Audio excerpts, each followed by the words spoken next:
Aloha and welcome to Mana Inspiration with yours truly, Note Endurance. And like always, we're going to have our scripture, and this week's scripture is going to be in Jeremiah chapter 1, verse 5, which states, "Before I found you in the womb, I knew you. I knew you before you were born. I set you apart. I appointed you as a prophet to the nations." Now, off of that, I setting you apart. I heard this from Theodore M. Is it Burton? It says, "We are not set apart to rule, but chosen and set apart to serve." Now, it's an odd one, and it's actually a really good quote, and it's from Taylor Swift. And she said, "Maybe you're not meant to fit in. Maybe you're supposed to stand out." I 100% agree with her. Um, it's okay to stand out and not fit in because God, He has a purpose and something that you're meant to do. We are all created and set apart for that purpose. To give you a story on being set apart, there was a story I seen. It was from a fellow, I would say it was a basketball player, and he was talking about Kobe Bryant. Now, their team was set to play the Lakers. He decided he wanted to get up early and go shoot a good 400 shots before the game. Now, as he walked in to the stadium and to start practicing, he already heard a basketball dribbling. It was Kobe. He was already in full sweat working out when he was just starting. Now the guy works out an hour and a half. Now he looks over and sees Kobe Bryant still working out, still dribbling the ball. So he said he decides to sit there and see how long this is going to last. The guy sits down and watches Kobe.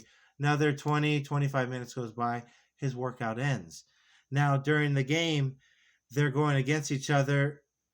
At the very end, Kobe ends up putting up 40 points. Now, at the very end of the game, he has a curiosity and says, what exactly, why was this guy working so hard? So he decides to go ask him, why was he working so hard? And he said, as soon as he seen him walk into gym, nobody was going to outwork him, not even you. And he was going to show that.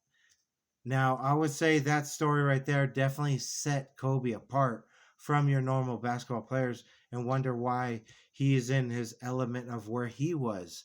You know, um, I say, but on the other hand of that story, you never want to compare yourself to that other person.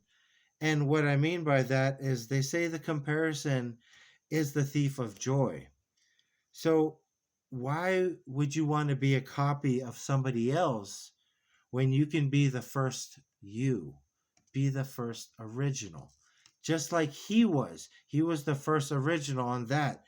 You know, being original, it's kind of hard, I would say, with this generation nowadays with social media. A lot of people, they want to compare.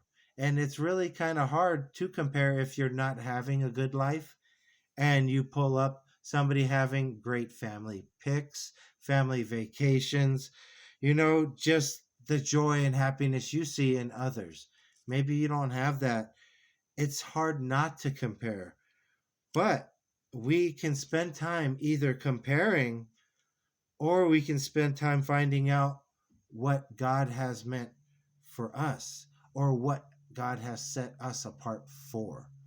Now, if we sit here and shift our focus from the comparison to actually what our purpose is, you'll realize that it's a lot easier to live this thing called life because you start getting more interested in yourself, in your journey, and your direction of your purpose.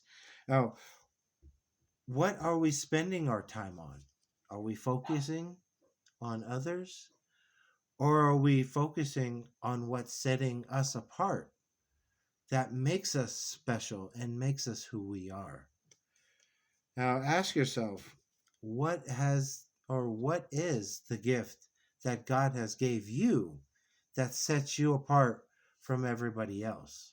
Because we're all in this world and we're all meant to do something.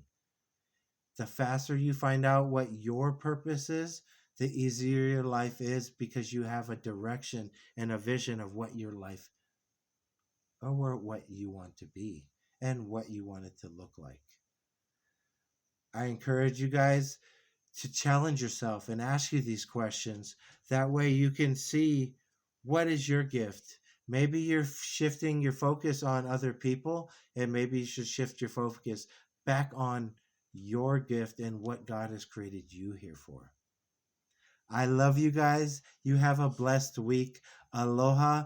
Salute to the troops. Like the message, subscribe, hit the bell so you know when the next message is coming. But like in all my messages here at Mana Inspiration, we want to be in this thing called life together. We love you. I love you. You have a blessed week. Thanks, guys.